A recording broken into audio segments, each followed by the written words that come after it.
Hello प्यारे बच्चों, कैसे हैं आप सभी लोग। उम्मीद करते हैं आप सभी अच्छे होंगे। तो आप सभी का स्वागत है हमारे YouTube channel Anjay science classes पर। आज के इस वीडियो में हम लोग क्लास 10th के फिजिक्स का 5वां लेसन है, वही पढ़ेंगे। उसका नाम है विद्युत धारा का चुंबकीय प्रभाव। इसको इंग्लिश में magnetic effect of electric current कहते हैं। ठीक है, आज हम लोग इसी चैप्टर के बारे में जानेंगे। तो इसमें जो है सबसे पहले हम लोग स्टार्ट करेंगे चुंबक से। कहाँ से स्टार्ट करेंगे? तो चुंबक से, चुंबक यानी मैग्नेट से स्टार्ट करेंगे। तो आप सभी चुंबक जरूर देखे होंगे। ठीक है, आज हम लोग उसी के बारे में जानेंगे। तो चुंबक किसको कहते हैं, सबसे पहले ये जानते हैं। तो चुंबक कहा जाता है किसको? तो चुंबक का परिभाषा होता है वह पदार्थ जो लोहे की बनी वस्तु को अपनी ओर आकर्षित करते हैं, उसे चुंबक कहते हैं। यानी वे पदार्थ जो लोहा एवं निकेल की बनी वस्तुओं को क्या करता है? अपनी ओर खींच लेता है, उसी को क्या कहा जाता है? चुंबक कहा जाता है। ठीक है, चुंबक दो प्रकार का होता है। चुंबक जो है, ये चुंबक कितने प्रकार का होता है? तो चुंबक दो प्रकार का होता है। चुंबक कितने प्रकार का होता है? तो दो प्रकार का। एक होता है अस्थाई चुंबक, और दूसरा होता है विद्युत चुंबक। क्या होता है? विद्युत चुंबक।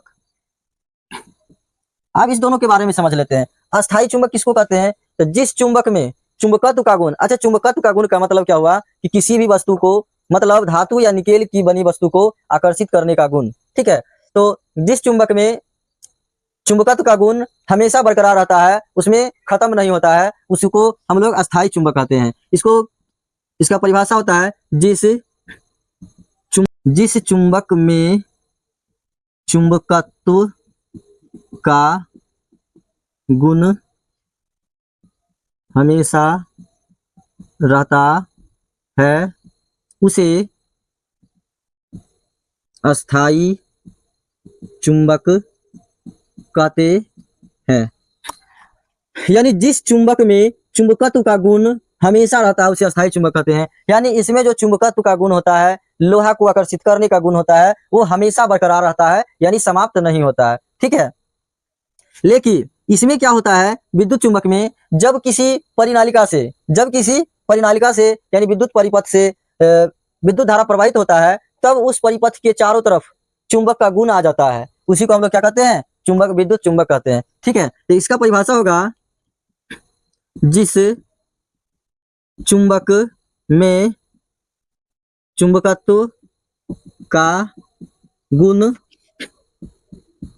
उतना ही समय तक रहता है जितना समय तक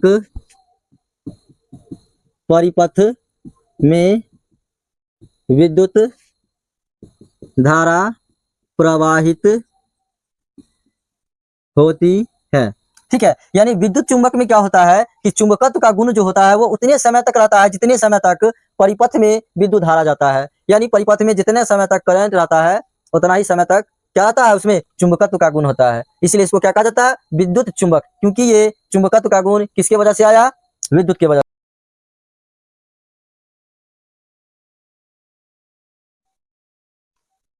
अब देखते हैं चुंबक में जो ध्रुव होता है उसके बारे में। ठीक है, तो क्वेश्चन है कि ध्रुव किसे कहते हैं, बताना है इसमें कि चुंबक के सिरे के निकट का वह बिंदु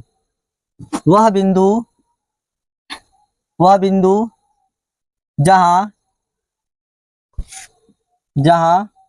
चुंबक का आकर्षण बल अधिकतम होता है, उसे ध्रुव कहते हैं। या चुंबक के सिरे के निकट का वह बिंदु जहां चुंबक का आकर्षण बल अधिकतम होता है उसे ध्रुव कहते हैं। यानी चुंबक के सिरे के निकट का वह बिंदु जहां पर चुंबक के आकर्षण बल क्या होता है, अधिकतम होता है, उसी को हम लोग क्या कहते हैं, ध्रुव कहते हैं। यहाँ पे समझते हैं फोटो से, इसका चित्र बनाते हैं। ये एक चुंबक है, चुंबक में दो ध्रुव होता है, एक होता है ये उत्तरी ध्रुव हो गया, और ये उत्तरी ध्रुव है, और ये दक्षिणी ध्रुव है। ठीक है, चुंबक में कितना ध्रुव होता है, तो दो ध्रुव होता है, एक होता है उत्तरी ध्रुव, यानी इसको हम लोग कहते हैं उत्तरी ध्रुव। उत्तरी ध्रुव, इसको इंग्लिश में नॉर्थ पोल कहेंगे, इसको एन से सूचित करते हैं। और ये हो गया हमारा दक्षिणी ध्रुव। दक्षिणी ध्रुव इंग्लिश में इसको साउथ पोल बोलेंगे। क्या बोलेंगे, साउथ पोल। इसलिए इसको किससे सूचित करते हैं, एस से सूचित करते हैं।